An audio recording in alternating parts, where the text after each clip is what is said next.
berapa ini? Kelas 4 sama kelas 5 ya. Kalau melihat wajah-wajahnya ini kayaknya capek banget anak-anak ini. Kasihan betul saya ini. Capek ya. Ya, tapi inilah memang ya yang namanya orang menuntut ilmu berancam capek. Ya, orang mau hebat, orang mau pandai, orang mau sukses harus berancam capek. Ada pepatah mengatakan apa? Berakit ke hulu, berenang kemudian. Nah, ada ceritanya orang sukses itu seneng nggak ada ceritanya itu ya. Harus bertahap, dimulai dari bawah. Seperti orang naik tangga. Gimana orang naik tangga? Apa langsung loncat atas? Labu ya nak ya. Langsung loncat dari bawah ke atas labu. Makanya harus bertahap. Tangga pertama, baru kedua ya. Naik ketiga, keempat, kelima sampai ke atas ya. Itu yang harus diingat oleh para pelajar, oleh para santri. Anak-anakku sekalian yang dirahmati Allah, ini yang di belakang hadinya luar biasa ya suaranya ya. Ini dari mana ini? Papua. Kok jauh sekali Bu? Dia pindah Bu. Allah. Di sini Jadi ada tiap hari? saudaranya. Oh, ada saudaranya. Awal sudah mulus, sekarang di satu. Ingin jadi satu. Ya, luar biasa. Mau datang? Ya. Oh, lu takut?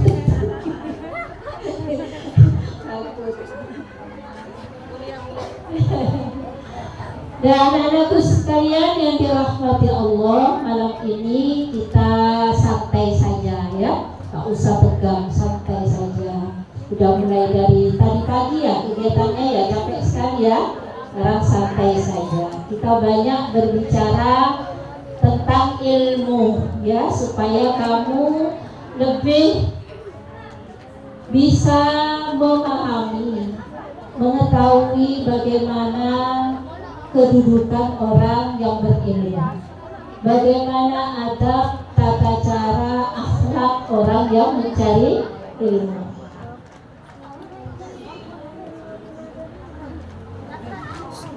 Dan mungkin ada yang pernah, kalau biasanya ada yang mengaji mungkin di rumah, di musola ya, atau dimanapun, biasanya itu sebelum mengaji itu ada disampaikan bacaan nazoman gitu istilahnya ya. Ada yang pernah mendengar mungkin? Ini tentang bagaimana orang menuntut ilmu. Mungkin yang ada tahu ini? Alala, ingat. Alala tanalul ilma illa bisittatin sa'umbika amma jamu'iha bibayani. Terus bukain wa hirsin wastibarin wa bulghatin wa irsyadi ustadin wa tuli zamani. Nah ini nazom ini bagi mereka yang belajar ya, biasanya belajar agama ya, di pesantren atau di musola seringkali dibaca sebelum mengaji. Dalam rangka apa? Menambah semangat ya, supaya tumbuh semangat belajar dan mencari ilmu. Semangat belajar dan mencari ilmu. Allah berfirman di dalam Al-Quran ya, A'udzu billahi minasyaitonir rajim. Jangan khawatir, nanti di akhir tausiah ini akan ada apa ya, semacam tanya jawab lah, berhadiah ya. Tanya jawab berhadiah. Ya, kayaknya diingatkan ya.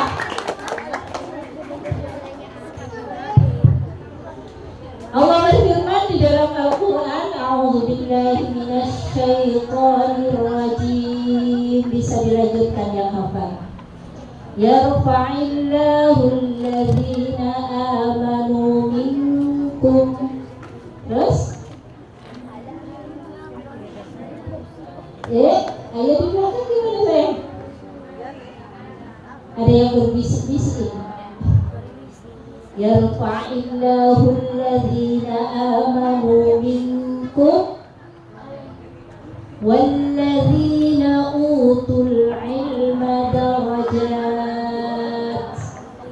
Ya, siapa yang ingat? Yarfa'illahu alladhina amanu minkum. Sungguh Allah akan mengangkat derajat orang-orang yang beriman di antara kamu. Nanti ingat-ingat ya. Sungguh Allah akan mengangkat derajat orang-orang yang beriman di antara kamu. Kemudian walladzina utul ilma darajat, dan Allah akan mengangkat derajat orang-orang yang berilmu. Jadi Allah, inna akramakum indallahi atqakum. Allah tidak pernah melihat manusia dikatakan sebagai manusia yang mulia bukan karena dilihat dari apanya? Dari kekuatan badannya, bukan. Kalau dilihat dari kekuatan badannya, ada yang lebih besar, lebih kuat, apa? Gajah, dinosaurus itu ya, lebih besar, lebih kuat dari manusia. Tapi tidak semulia manusia. Tidak dikatakan mulia seperti manusia. Kalau dilihat dari tampangnya, ya, keadaan fisiknya atau tampangnya, penampilannya ada yang lebih baik dari manusia. Siapa? Malaikat. Ya, tetapi yang diberikan label predikat hamba yang mulia adalah manusia. Kenapa? Kenapa? Alasannya kenapa? Mengapa Allah memerintahkan para malaikat untuk sujud kepada Nabi Adam? Karena disertai apa? Karena manusia mempunyai kelebihan Apa? Dengan akal kita bisa mencari ilmu. Kita bisa menambah wawasan kita, menambah pengetahuan kita. Itulah yang menjadikan manusia hamba Allah yang paling mulia. Ya, malaikat saja disuruh sujud kepada manusia. Makanya jangan sekali-kali merasa malas untuk belajar. Jangan sekali-kali malas untuk mencari ilmu. Apalagi sampai merasa puas. Engkau pinter lah. Tak usah ngaji boleh pinter lah. Ya, ada yang seperti itu. Tidak boleh seperti itu ya. Ya, setelah kita belajar satu bab, sudah kita paham, ya kita sudah kita pegang teguh ilmu tersebut, tingkatkan lagi dengan ilmu berikutnya. Ya, jangan puas hanya di satu ilmu. Kita kembali ke nazam tadi. Ala la tanalul ilma illa bisittatin. Tidaklah, ya, ingatlah, tidaklah kita akan mendapatkan ilmu kecuali dengan berapa? 6 perkara. Ingat itu ya. Tidaklah kita atau kami akan mendapatkan ilmu kecuali dengan 6 perkara. Ada hadiahnya loh. Sa'umbika an majmu'iha bibayani. Aku akan sampaikan kepada kalian ya penjelasan tentang yang 6 perkara. Apa 6 perkara itu ya? Supaya kita benar-benar mendapatkan ilmu yang barokah dan manfaat. Supaya kita benar-benar mendapatkan yang barokah dan manfaat. Yang pertama, terusannya nabung tadi, lukain. Apa artinya lukain? Cerdas. Dalam artian cerdas, artinya akalnya berakal sehat. Ya, karena kalau tidak berakal sehat, tidak ada tuntutan di dalam agama. Ya, kalau akalnya tidak sehat, tidak dituntut di dalam agama. Ya, beribadah tidak usah, apapun tidak usah, gara-gara akalnya tidak sehat. Makanya mesti disyukuri kepada Allah. Alhamdulillah ya Allah, ya saya diberi akal yang sempurna, akal yang sehat, disyukuri, dijaga betul, ya, dirawat dengan betul akalnya itu. Jangan sampai muncul penyakit, ya, seperti apa? Penyakit jiwa, ya, stres mungkin. Terlalu stres, ya, baik karena lingkungan keluarga atau lain-lainnya, ya. Anak-anak harus kuat, ya, harus jadi anak yang kuat, harus jadi anak yang hebat, anak yang sabar, yang tabah menghadapi apapun yang ada di lingkungan sekitar kita, ya. Kan sudah punya pedoman, punya ilmu, bisa membedakan mana yang baik dan mana yang buruk. Yang pertama apa tadi syaratnya untuk mendapat ilmu barokah manfaat? Yang pertama apa tadi?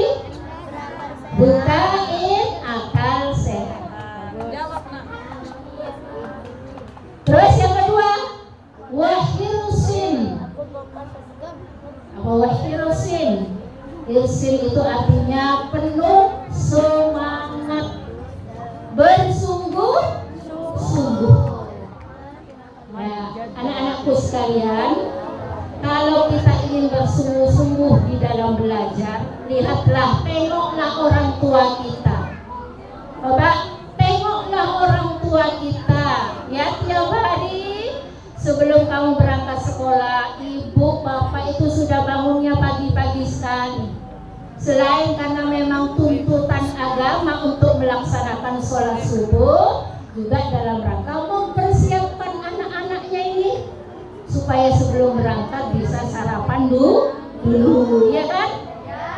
Ada yang kalau ke sekolah belum sarapan, ada yang ya diusahakan walaupun bukan nasi tidak apa-apa, yang penting sarapan dulu, ya, susu mungkin atau sepotong roti, ya, sudah cukup, tidak harus nasi, ya, yang penting ada sarapan dulu.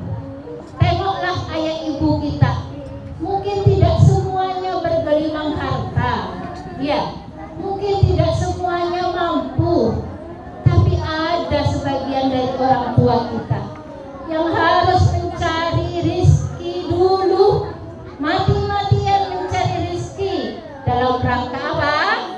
Ingin menjadikan anaknya orang-orang yang sukses. Itu yang diingat, ya. Tengoklah ibu kita, tengoklah bapak kita.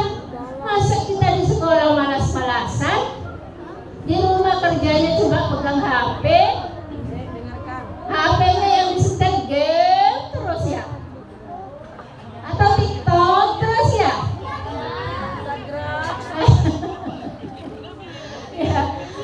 Ya, itu kendalanya sekarang. Anak-anakku harus tahu, ya, itu hambatan buat kamu untuk maju, ya. Itu salah satu hambatan yang kita tidak merasa. Kenapa? Karena sudah kesenangan, senang, sehingga tidak merasa kalau yang kita lakukan itu bisa menghambat masa depan kita, ya. Boleh tidak pegang HP? Boleh. HP itu ibaratnya pisau, ya, sebilah pisau. Kalau pisau itu dipegang orang baik, dia banyak manfaatnya, ya kan? Pisau, tapi kalau pisau dipegang orang jahat, banyak mudaratnya. Sama dengan HP, Ya, kalau tergantung kepada yang pegang HP. Ya, kalau yang pegang HP tahu waktunya kapan ya saya harus pegang HP, kapan waktunya belajar, kapan waktunya beribadah, ya. Jangan sampai gara-gara HP bojongna keleleran, 5 waktu tak sholat sekali. Cabok HP, dipanggil. Siapa ini namanya? Lupa Ustazah. Ini? Iza. Iya. Ya, Iza ya. Iza, ayo Za, sholat zuhur Za. Gimana jawabannya? Iya. Ya, waduh. Iya, iya sambil berdiri ya. Oh iya, iya, pegang HP tetap ya. Iya. Sebentar lagi, biar Bu, zuhur masih panjang ya. Zuhur masih panjang waktunya nanti lah. Kalau hampir asar, zuhur kesiangan, ya. Akhirnya masuk waktu asar. Asar mepet ke maghrib. Maghrib mepet ke isya. Isya kalampes ke subuh. Akhirnya ke abajeng saga. Siapa yang sudah istiqomah salatnya? Jujur, jujur nak? Jujur yuk. Jujur, ayo jujur. Sekarang melatih kejujuran. Yang sudah istiqomah 5 waktu salatnya. Yo, yang 5 waktu istiqomah. Istiqomah 5 waktu salatnya. Ya tidak ada yang tahu benar tidaknya kecuali Allah sama kamu ya. Kecuali Allah. Yang sudah istiqomah salatnya dijaga. Ya, dijaga, dirawat. Ya, ditingkatkan lebih baik lagi. Ya, supaya sholat kita berkualitas, benar-benar sholat yang diterima oleh Allah. Ya, jadi ilmu itu punya peranan yang sangat penting. Ya, termasuk dalam semua sisi kehidupan kita itu harus memakai ilmu. Man arada dunya fa'alaihi bil ilmi. Siapa yang menghendaki kehidupan dunia, maka hanya bisa dicapai dengan ilmu. Wa man arada al-akhirah fa'alaihi bil ilmi. Siapa yang menghendaki kesuksesan di akhirat juga dengan ilmu. Wa man arada bainahuma. Siapa yang menghendaki kedua-duanya, fa'alaihi bil ilmi, juga harus dicapai dengan ilmu. Jadi ilmu itu skopnya sangat luas sekali ya. Nah, tapi sekarang kita bicara masalah ilmu ya. Masalah ilmu, bagaimana kita mendapatkannya. Yang pertama, Zukail wa hirsan, apa tadi? Semangat bersungguh-sungguh ya. Yang ketiga, wastibarin, sobar. Apa? Sabar. Jadi tidak ada ceritanya orang menuntut ilmu itu apa bahasanya rematur apa gitu ya.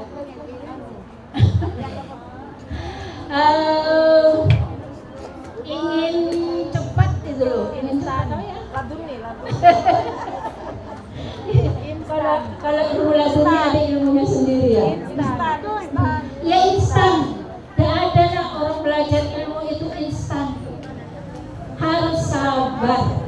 Harus sabar. Sekarang kita belajar tentang rukunnya sholat. Guru agamanya. Siap Bu? Minggu lagi kok masih rukunnya sholat Bu? Nah gitu ya. Memang harus diulang-ulang. Ilmu itu harus diulang-ulang. Tak bisa sekali langsung paham mengerti, tidak bisa, harus diulang. Harus sabar nak ya. Harus sabar. Innallaha ma'as sabirin. Allah bersama orang-orang yang sabar. Kalau kamu sabar, insya Allah kamu akan memetik hasilnya, akan memetik buahnya, dan buahnya itu akan terasa manis sekali. Kalau mau bersabar dalam menuntut ilmu. Terus wabulghatun, Yang keempat adalah orang menuntut ilmu itu wabuluh apa? Memakai. Nggak ada orang ceritanya orang menuntut ilmu itu gratisan ya. Wabuluh itu artinya cukup biaya. Paling tidak kita ke sekolah pakai baju, betul? Biaya. Ke sekolah masa iya dan bawa buku. Ke sekolah masa iya dan bawa pensil. Ya, jadi harus ada biaya. Nah, terutama ini mungkin kalau ada orang tua diingatkan ya, sejak biasanya seperti itu ya. Karena memang itu syarat untuk mencari ilmu belum adalah biaya. Kemudian apa lagi? Wa irsyadu ustadin, bimbingan dari guru. Ini penting. Di orang menuntut ilmu harus punya guru, nah, ya. Jangan sampai berguru kepada dirimu sendiri. Jangan sampai walaupun ada Google, nanti cuma ambilnya dari Google, tidak boleh. Karena itu akan menyesatkan kalian, ya. Jadi ilmu apapun harus bimbingan dari seorang guru. Paham ya? Harus bimbingan dari seorang guru. Ilmu apapun tidak boleh kalian belajar sendiri, ya. Harus bimbingan dari seorang guru. Kalau di istilah agama itu namanya sanad, ya. Sanad itu artinya contoh ya. Saya dulu belajar ke guru saya. Guru saya belajar ke gurunya. Gurunya belajar ke gurunya. Belajar ke gurunya. Kalau ini sanad namanya. Jadi tidak boleh ada kita belajar tanpa guru. Jadi harus bersambung sanad ini. Kalau sanadnya ini sampai kepada Rasulullah, itu namanya mutawatir. Sanadnya bersambung sampai Rasulullah Sallallahu Alaihi Wasallam. Kamu kalau mau cari guru, carilah guru seperti itu. Ya, jadi jelas sanadnya itu jelas. Dia guru saya itu mendapatkan ilmu dari siapa ya? Gurunya dari siapa itu jelas. Itu namanya sanad. Dan itu penting di dalam agama, ya, supaya tidak putus. Kemudian Ba'irsyadu ustadin, bimbingan seorang guru. Dikatakan guru itu murabbi ruhi. Guru itu pembimbing jiwa kita. Ya, guru untuk jiwa kita. Ya, kalau raga kita sudah banyak dihandle oleh orang tua, walaupun juga mungkin murabbi ruhi kita, tapi khusus guru, beliau adalah murabbi ruhi. Beliau adalah pembimbing jiwa kita. Anak-anakku sekalian, ingat ya, nanti ada pertanyaan ya. Sudah pertanyaan. Jiwa itu adalah unsur utama di dalam tubuh manusia. Tanpa adanya jiwa atau ruh, tinggallah manusia ini hanya jasad kasarnya saja. Kalau jasad manusia bisa rusak, ya, ketika kita sudah mati, maka jasad kita itu ditinggal oleh rohnya, tinggallah jasad kasar, dan itu akan rusak. Masuk ke kuburan, dalam kuburan, siapa kencana? Setan ya. Nah, kalau sudah di tanah itu ada apa? Di tanah itu binatang apa? Cacing, cacing itu sudah. Tapi yang namanya ruh, jiwa itu abadi. Ketika jasad kita sudah rusak, jiwa kita tetap abadi. Tidak akan rusak, abadi. Akan kembali kepada yang punya, kembali ke hadirat Allah Subhanahu wa Ta'ala. Itu yang akan dibangkitkan lagi besok di hari kiamat. Makanya terlalu bangga dengan penampilan, ya. Karena siapapun bisa tampil, ya. Mudah tampil, wow, WOW itu mudah. Tapi yang penting isinya, nak, jangan casingnya saja. Yang penting jiwanya. Coba Ustazah tanya, kamu memilih mana? Ada intan tapi dibungkus daun, atau batu dibungkus dengan kain sutra? Ada intan tapi bungkusnya daun, ada batu tapi bungkusnya sutra. Kamu pilih mana? Intan, lo pinter ya. Intan walaupun bungkusnya hanya daun, tapi isinya intan, jual jutaan, ya. Tapi kalau batu, siapa boleh batu? Walaupun bungkusnya sutra. Tapi kalau bisa dua-duanya bagus, ya. Dalamnya bagus, luarnya juga bagus. Top sudah, ya. Kemudian yang terakhir apa? Wakuni zamani. Jadi orang belajar itu tidak bisa singkat-singkat, harus lama waktunya, harus lama waktunya. Masa baru ngaji 1 tahun sudah berhenti? Oh, dapat ilmu dari mana? Heran juga. Kok bisa? Kok ada? Dan ternyata memang ada. Mau dapat ilmu dari mana? Coba ya. Ustazah itu SD 6 tahun, SMP mondok tapi ya 3 tahun, kemudian aliyah 3 tahun, lama sekali. Kemudian setelah itu masih ada perguruan tinggi, lama sekali. Nah, tidak bisa orang menuntut ilmu instan, belajar sekarang dapat seminggu mahir, tidak bisa, tidak ada cerita. Harus wakuni zamani, itu yang harus kita sadari. Harus waktunya lama, ya. Bagaimana nantinya ilmu itu benar-benar tertanam, tertancap di dalam dada, dan itu akan menjadi karakter kita. Ilmu itu akan menjadi karakter kita. Tapi kalau sebentar belum merasuk ke hati, nah ambu bahadur, ini sudah lari kemana-mana. Ibarat apa, hewan liar. Hewan liar itu kalau dibiarkan lari kemana-mana. Tak tahu lah burung ya. Tapi kalau bersabar, ya, kamu sabar mutola'ah itu belajar. Kamu sabar mencatat, ya kan? Mencatat enggak? Sekarang enggak mencatat jawaban nanti.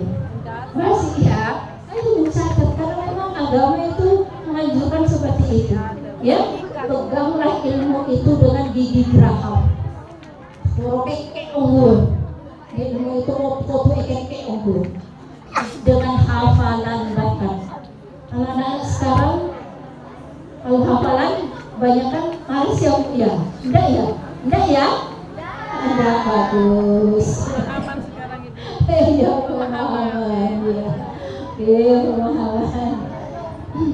Tapi untuk ilmu eksakta juga hafalan ya, masih ya? Enggak juga?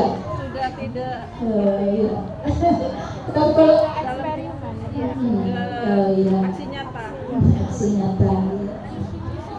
Ya, itu ya anak-anakku sekalian, diingat-ingat lagi. Ada 6 syarat untuk mencapai atau mendapatkan ilmu yang barokah dan manfaat.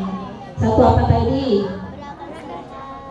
Akal yang sehat. Tugain. Nomor 2, wahirusin apa? Semangat bersungguh-sungguh. Nomor 3, wasibaran, sabar, ya. Wabuluwatin, bulughah, biaya, ya. Orang belajar menuntut ilmu butuh biaya. Terus wa irsyadu ustadzin, bimbingan guru. Yang terakhir wakuni zamani,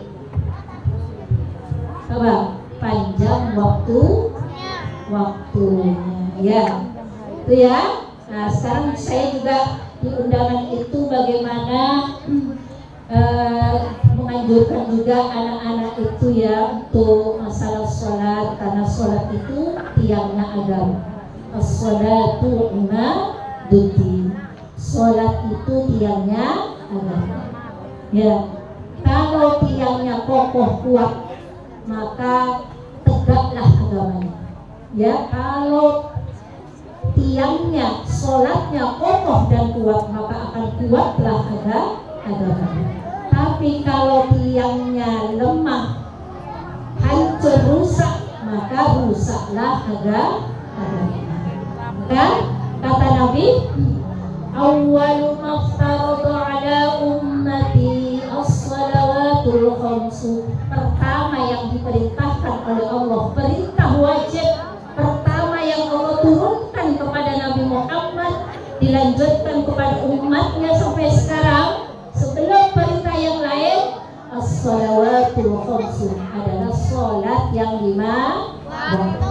Sebelum ada perintah puasa, sebelum ada perintah zakat, sebelum ada perintah haji, yang pertama Allah turunkan adalah perintah sholat yang 5 waktu.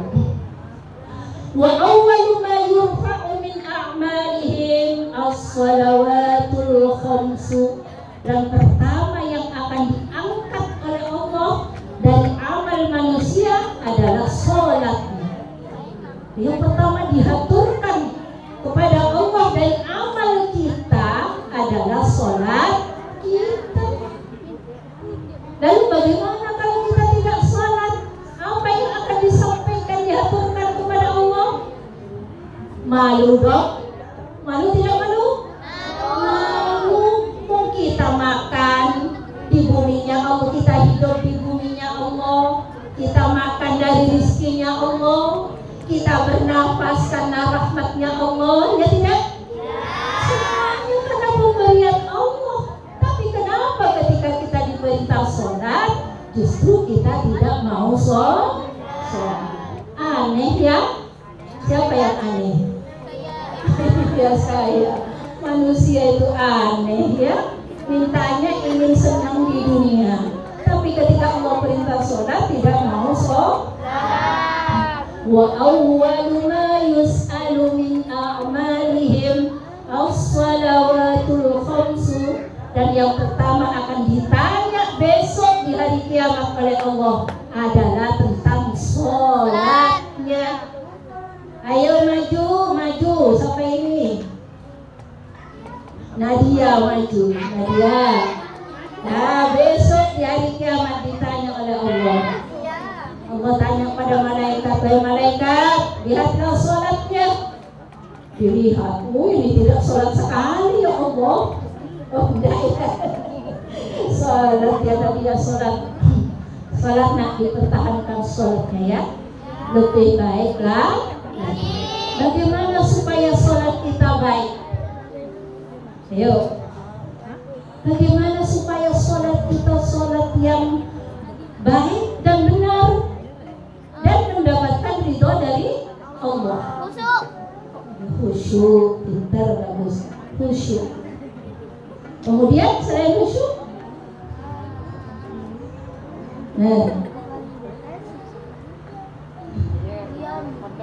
segala sesuatu itu harus disertai ilmu. Orang sholat tanpa ilmu banyak rusaknya, ya. Makanya Allah lebih mencintai ya satu orang ahli fikih, ahli agama, ahli ilmu daripada 1000 orang ahli ibadah tapi bodoh. Allah lebih cintai satu orang fakih fiddin, paham agama, daripada 1000 orang ahli ibadah tapi bodoh. Ini pentingnya ilmu. Maka harus belajar ilmunya sholat. Dari mana kamu belajar ilmu sholat? Tentu dari guru, ya, dari guru. Ketika guru menerangkan, didengarkan baik-baik. puri terang hati sekalian wah ya boleh siapa yang TV MUD jatuh TV MUD ada yang seperti itu oh, banyak katanya ya dengarkan baik-baik nak ya dengarkan baik-baik supaya ilmunya barokah dan manfaat. Kita harus belajar ilmunya sholat syarat rukun sunnah batal itu harus ya mulai jadi sholat itu bukan ibadah yang berdiri sendiri ya jadi ada awalannya bersesuci dulu caranya bersuci itu macam-macam makanya diawali kalau di dalam kitab itu macam-macam air orang bersuci itu pakai air kalau tidak ada air bisa pakai debu namanya tayamum nah air itu macam-macam kalau tidak tahu macamnya air kan repot ya belajar macam-macam air ada air tohir mutahhir tohir ghairu mutahhir tohir mutahhir makruh macam-macam itu bukan menakut-nakuti tapi harus belajar ya harus belajar belum lagi kalau perempuan masalah haid masalah nifas ya jadi kalau kita punya anak perempuan bukan saja job mampu kita harus mengajari anak kita tentang masalah-masalah perempuan bukan saja job ya ternyata ilmu itu luas sekali ya belajar tentang syarat rukun sunnah kemudian apa lagi bang datanya sholat mulai dari toharo cara bersuci ya sampai akhir dari pelaksanaan sholat kedua khusyuk tadi ya khusyuk bagaimana supaya khusyuk ayo gimana caranya supaya khusyuk sholatnya supaya khusyuk gimana caranya bersungguh-sungguhnya gimana niat ya memang kalau sholat harus pakai niat ya tidak ada ibadah tanpa niat semuanya harus pakai niat syarat untuk khusyuk yang pertama ya menjaga ketika kita sholat jauhkan segala sesuatu yang bisa mengganggu sholat kita atau apa tuh HP wajah tapi Allahu Akbar tidur ada khusyuk sholatnya ya